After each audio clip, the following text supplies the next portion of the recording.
This verse is number 21 from Surah Yasin. A'udhu billahi minash shaitanir rajeem. وَجَاءَ مِنْ أَقْصَى الْمَدِينَةِ رَجُلٌ يَسْعَىٰ قَالَ يَا قَوْمِ اتَّبِعُوا الْمُرْسَلِينَ اتَّبِعُوا مَنْ لَا يَسْأَلُكُمْ أَجْرًا وَهُمْ مُهْتَدُونَ. This is the same, isn't it? Continuation. Continue after a few verses. Previous one. That's the same Yes. incident. The translation has been given here as follows. And from the farthest part of the town there came a man running. He said, O my people, follow the messengers. Follow those who ask of you no reward and who are rightly guided. The point is you first relate the whole thing, otherwise I'll not be able to answer it. Huzur, in the same chapter, previously we were discussing and Huzur was explaining these two verses. No, just before that verse which you quoted, the verses 1 or 2 before. I see. Let's put that verse into the proper context. Yes. Huzur, can I read 4 or 5 verses? Oh, go ahead, of course. أعوذ بالله من الشيطان الرجيم.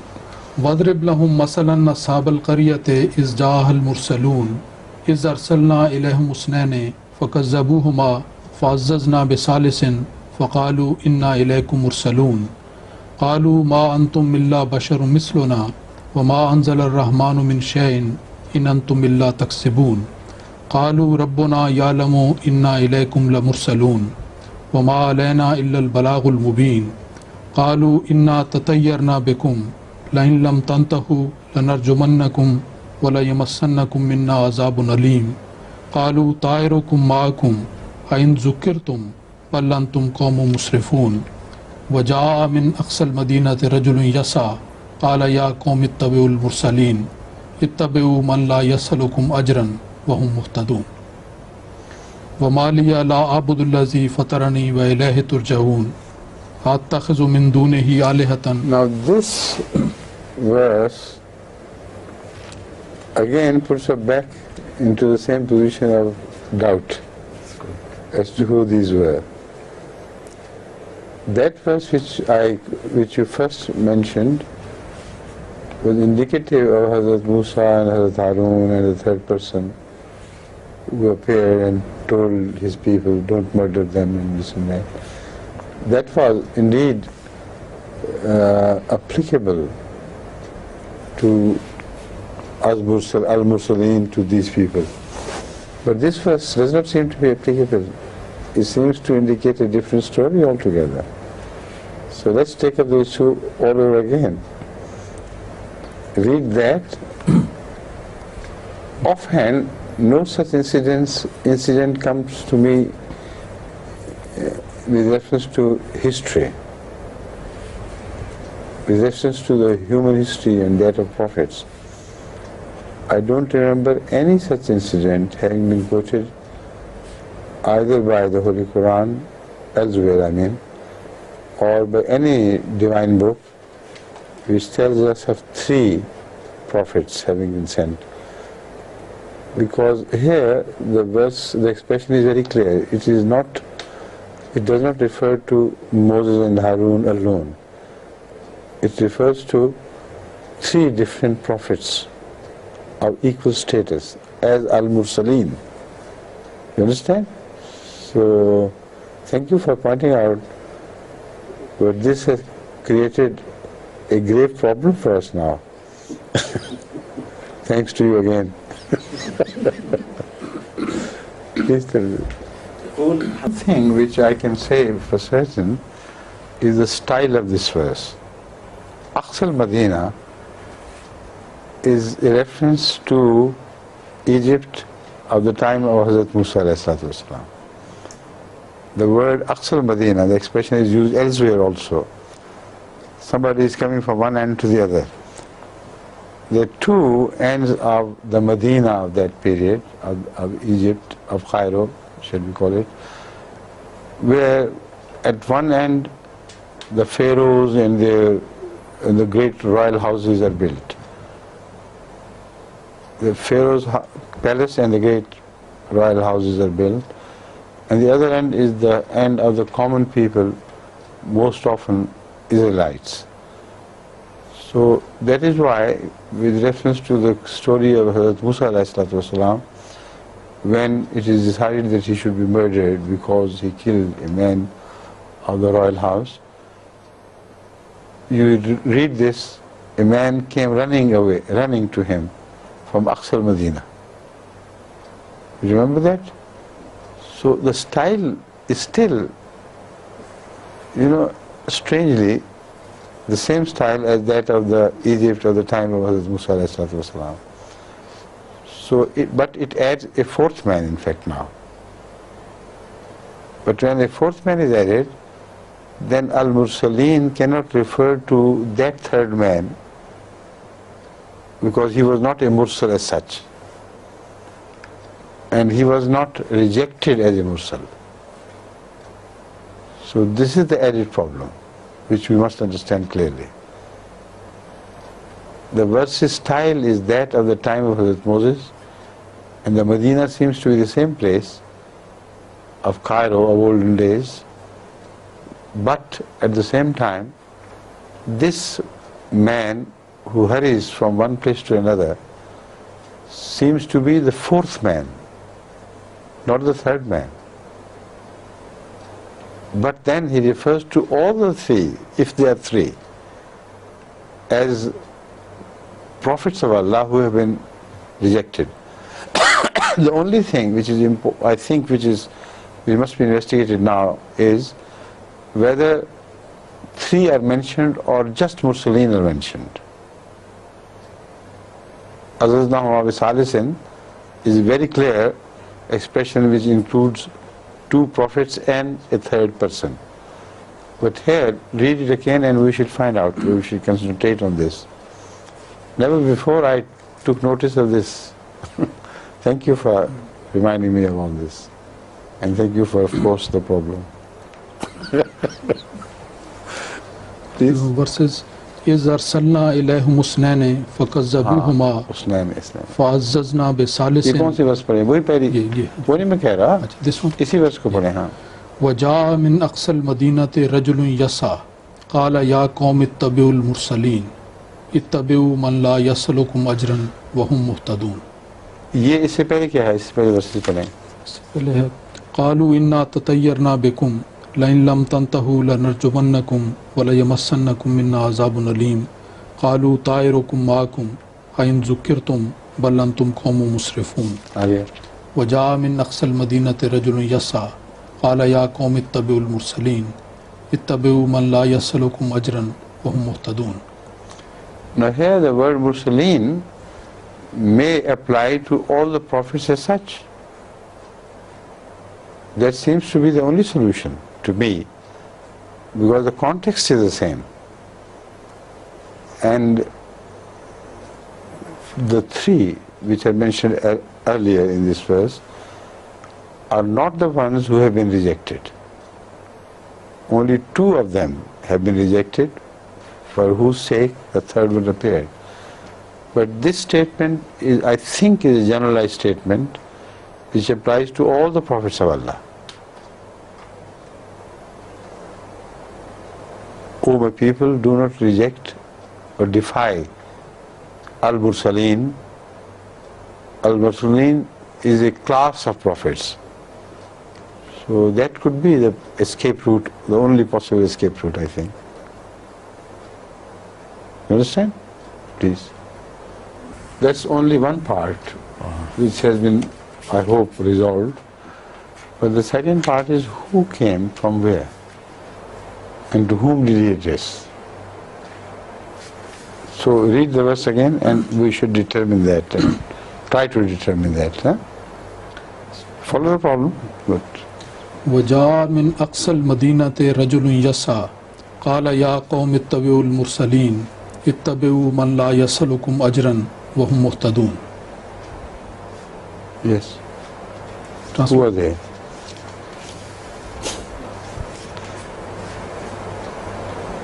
Read again, read further, on. اتَّبِعُوا مَنْ لَا يَسْأَلُكُمْ أَجْرًا وَهُمْ مُهْتَدُونَ وَمَا لِيَ لَا أَعْبُدُ الَّذِي فَطَرَنِي وَإِلَيْهِ تُرْجَعُونَ أَتَّخِذُ مِن دُونِهِ آلِهَةً إِن يُرِدْنِ الرَّحْمَنُ بِضُرٍّ لا تغن عنی شفاعتهم شیئا ولا ينقذون انی اذن لفی ضلال مبین انی آمنت بربکم فاسمعون قیل ادخل الجنۃ قال یا لیت قومی یعلمون بما غفر لی ربی وجعلنی من المکرمین وما انزلنا علی قومہ من بعدہ من جند من السماء وما كنا منزلین ان كانت الا صیحۃ واحدۃ فاذا هم خامدون یا حسرۃ علی العباد ما یاتیہم من رسول الا كانوا به یستہزئون. Now, which people are they? Sahatan Wahida is also mentioned. And, to begin with, it seems to be related to the incident which was quoted above. The incident of Moses and Aaron having been rejected. And the township seems to be the same as the verse runs on. The end is slightly different when one should expect, because the end seems to be referring to a person who was very pious. Some incident must have happened which made him reveal his faith openly and talk to the people, addressing them clearly that your attitude is wrong and I follow the attitude of those people who believe the prophets, and whatever may happen to me, I do not care. Such a person may have been the same person as mentioned above, but then he would not rush from one part of the Medina to the other, so I don't believe he is the same person. It seems from this that after Hazrat Moses parted, the first incident of their planning to murder him was not in relation to any crime which Moses had committed. It was just, in their eyes, the crime of claiming to be from God. That seems to apply to an early part of Hazrat Moses after he returned from Madian. You understand? Later on, again he left. See, there are two hijrahs. First hijrah of having committed a murder, so-called murder, which took place. Then he returned. Then the people generally, sometimes some people accept him, some reject him from among the Israelites. But most of the Pharaoh's people reject him. Then they plan his murder just because of his having claimed to be a prophet of God. Right? Now this incident of repeated plan of his murder took place much after the first incident. Remember? The first incident where he killed somebody by mistake. So there are two hijrat, or should we say migrations by Moses. First, not as a prophet of God, but as a criminal, so-called criminal, in the sight of his people. And there, their judgment seems to be right, because he did murder somebody. However, by mistake, but the law is blind to that fact. If somebody commits a murder, he should be murdered. So there, their decision seems to be right, but he escapes. The second time, when he returns, a new issue is taken up, the previous is dropped. No reference is given to their planning of murdering him because he had murdered somebody.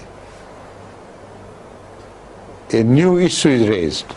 This man claims to be from God, and as such he should be murdered. Right? Now then Moses leaves after the Exodus. The Exodus takes place, and along with his people he leaves the country. Now the point I'm raising, why I'm thinking loudly, is who this man was and to whom did he address and when did he address them as such. Got the problem? And this is our problem, joint problem. We must resolve it together by helping each other, okay? Please. Slight confusion here. I think I may have misunderstood you, but I may not have explained myself properly. There are three things now which we concentrate upon. The first thing is the first individual murder of somebody, an act of Moses as a person, not as a prophet of God. That at that time also somebody came from somewhere and told him to leave. You remember that? Min Aqsal Madinate, another person came. That person must have come from the royal house and he must have befriended Moses because of his good qualities. Although he was not a prophet of God, but he was a sort of Siddiq to him. So he rushed to his side while Moses was living at that time in the Israelite quarters. So that person who rushed, he came from the royal house, evidently, because they were planning his murder. And he, being one of them, knew what was happening, so he rushed to the aid of Moses, while at that time he was living in his own people, among the Israelites. That is how we must have clarified the whole thing. That is one incident. The second is the incident which took place in the royal house. And Azaz na huma bi salisin is the incident where nobody came from another quarter. This is what must be clarified, because no ABC from the quarters of, the living quarters of Israelites could have rushed to the royal house and said he would dare not, he would not be allowed to enter. So that incident took place when a man occupying the royal houses, the royal palaces, moved from his own palace to the place where they were gathered, and he had the authority, of course. He had the royal dignity to move to any other quarter and enter a place where they were contemplating things. So this is a third incident. And when Aqsal Madinate does not refer to the royal house.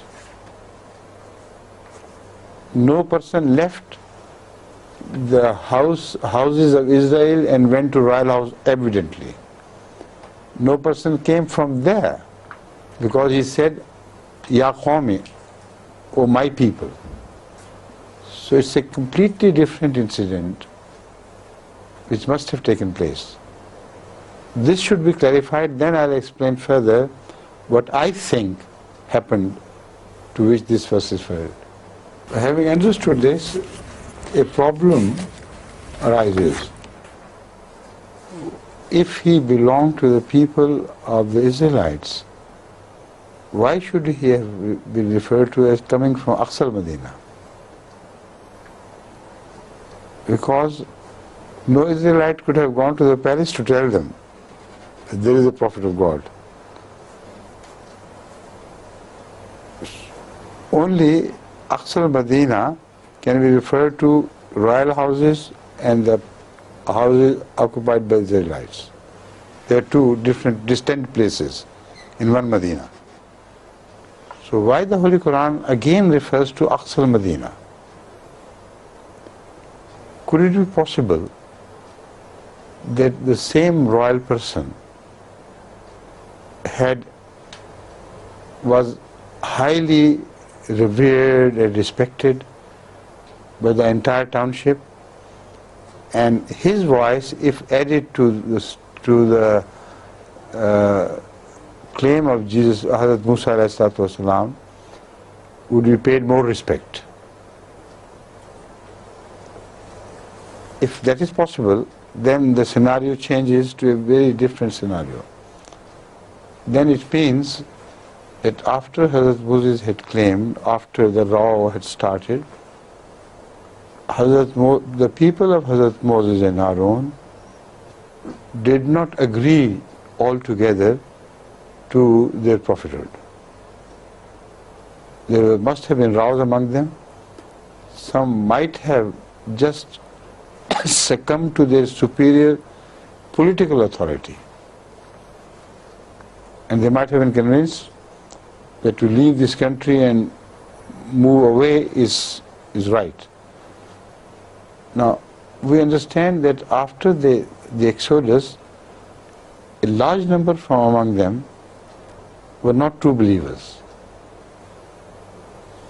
So this incident possibly took place before the Exodus and after Hazrat Musa was rejected and he was living in the quarters of the Israelites. So a person from among them could not have come from Aqsal Medina. It has to be from royal houses, of course. But a person belonging to the royal houses who did believe in Moses and his faith was strengthened further, more and more. Previously he was hiding his faith. If he is the same person, then he grew powerful and stronger. When he addressed them as Aminu, obviously his faith was revealed. So the reference of the Holy Quran that he concealed his faith was no longer applicable to that person. When he openly said, don't do this to him, don't do this to them, and so on and so forth, then he must have revealed himself. As such, that person must have been a very big person who could not be touched. Like Pharaoh's own wife. She believed in Moses. She was tortured in so many ways, mentally I mean, but physically she was not touched. And she remained safe in the same palace. So this reference raises the image in my mind of perhaps the same person. This time he is openly known in the whole township as a believer in Moses. But because of his royal position, nobody touches him. He knows that Moses is not properly treated by his own people. And doubts are spread about him and things are said about him and his brother. So perhaps he decided to help Moses by supporting his cause.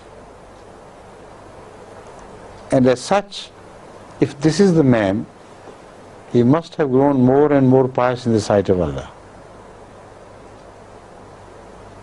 You understand? As such, when he died, he must have been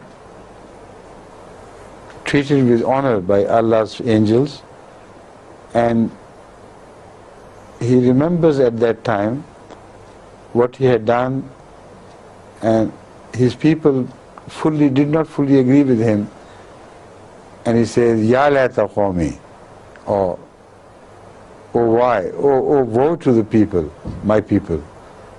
Had they only known how Allah has treated me,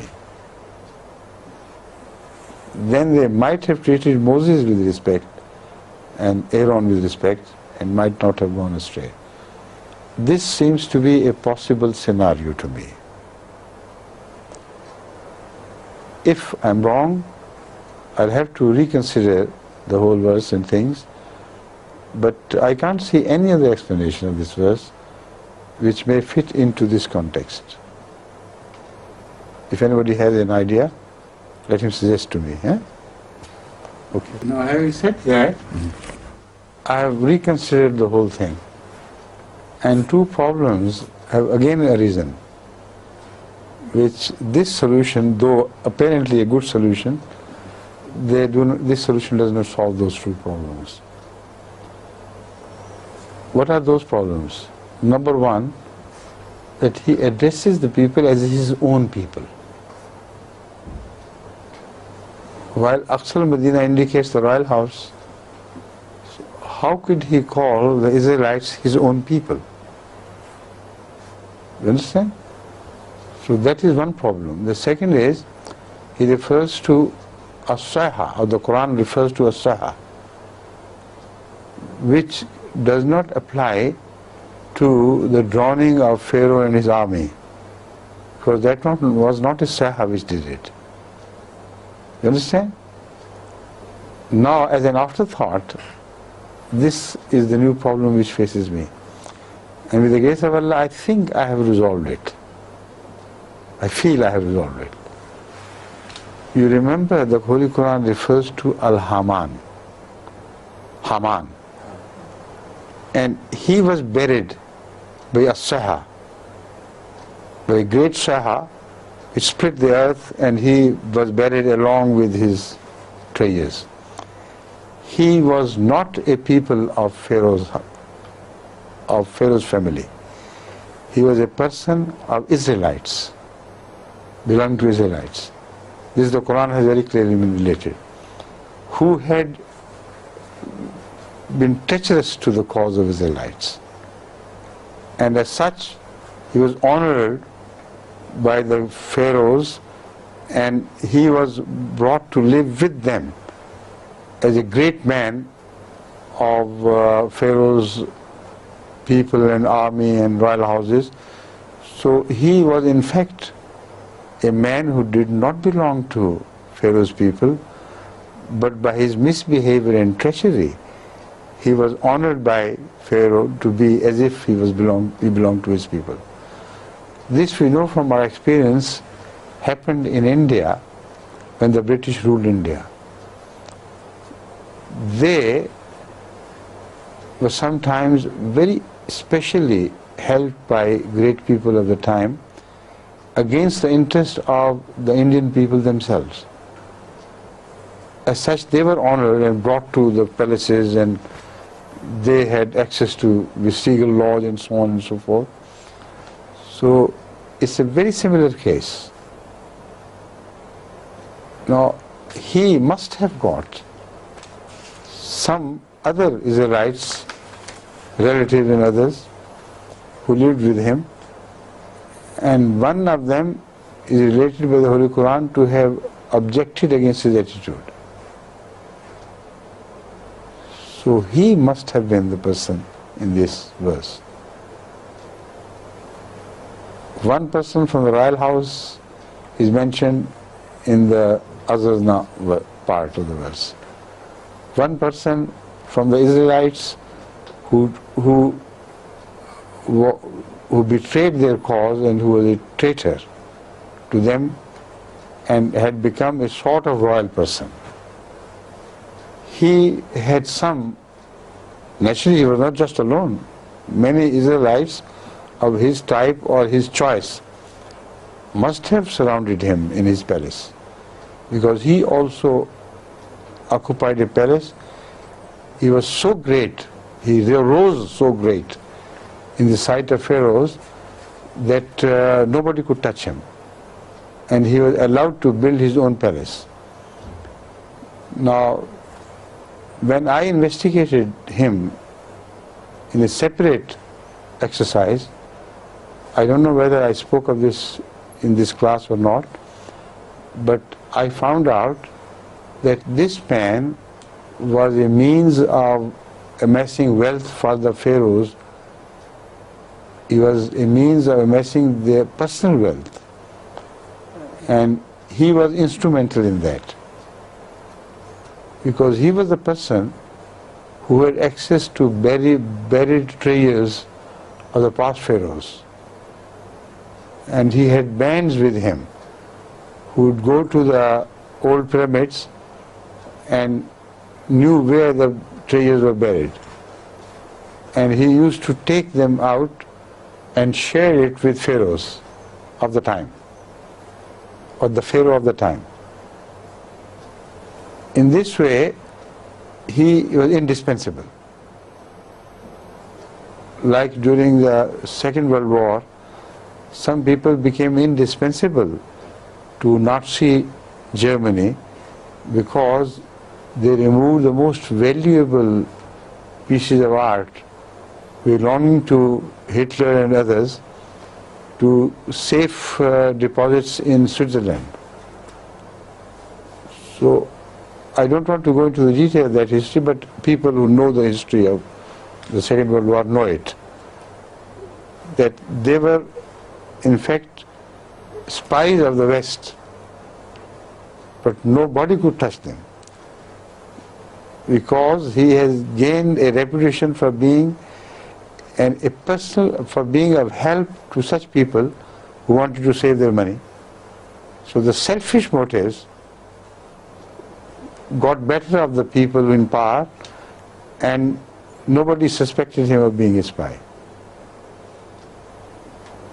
Such was the importance of this person, Haman.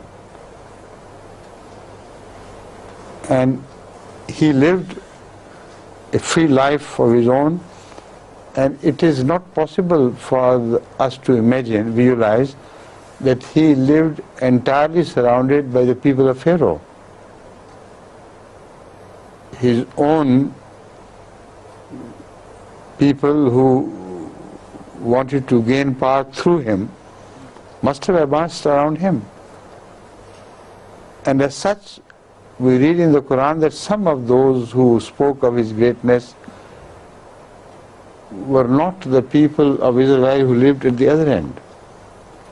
They were the same people who lived in his house and around him as subservient to him, and they used to be jealous of his greatness and his wealth.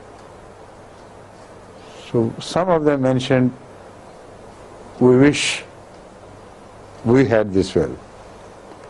And some of them disagreed with him. And they were inclined to be pious.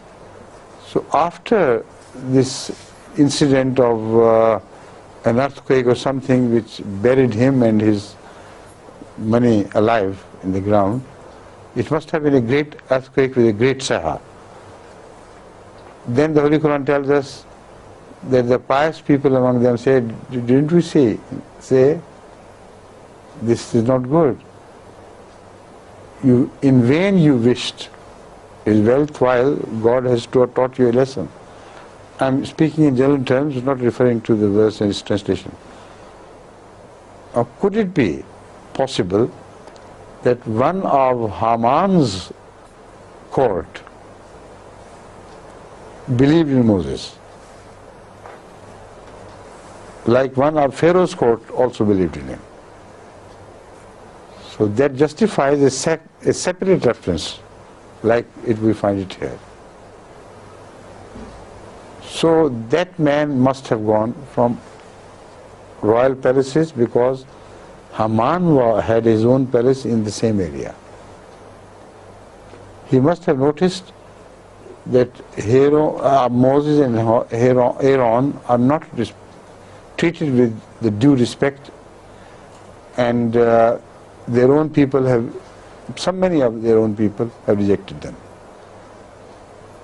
As such, he could go there and tell them, look here, you are my people, I know. They are right. So al-Mursaleen can be a general reference to all the Muslims, but this resolves both the problems for us. Why a saha is mentioned instead of flooding of the people,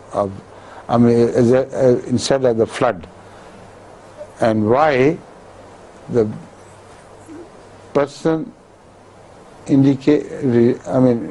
manifests himself or indicates himself to be belonging to the people of Israel, despite being from Aqsa Medina. What do you think? Is it more satisfactory? At least it satisfies me now. I think previously I suggested things, but it had flaws. Now I am satisfied. Let's hope this is the true explanation, please. Could be the great violent sound created by zalzala. And that zalzala can cause people to be buried alive. As I read the verse, this hasiba is a different thing. But when you speak of as-saha, it is related to two different possible phenomena. Some people may have been destroyed by a great sound, but not necessarily buried. Some people may also be buried because of az-zalzala and that sound. So it is the beauty of the Quran that it relates all these incidents in this sequence, where as-saha can refer to Samud as well as to Qarun. In case of Qarun, it describes how the saha might have affected him. So I'm going to read this verse now to you. Have you finished? Yeah, you may continue. Yes. أعوذ بالله من الشيطان الرجيم بسم الله الرحمن الرحيم وقارون وفرعون وحامان.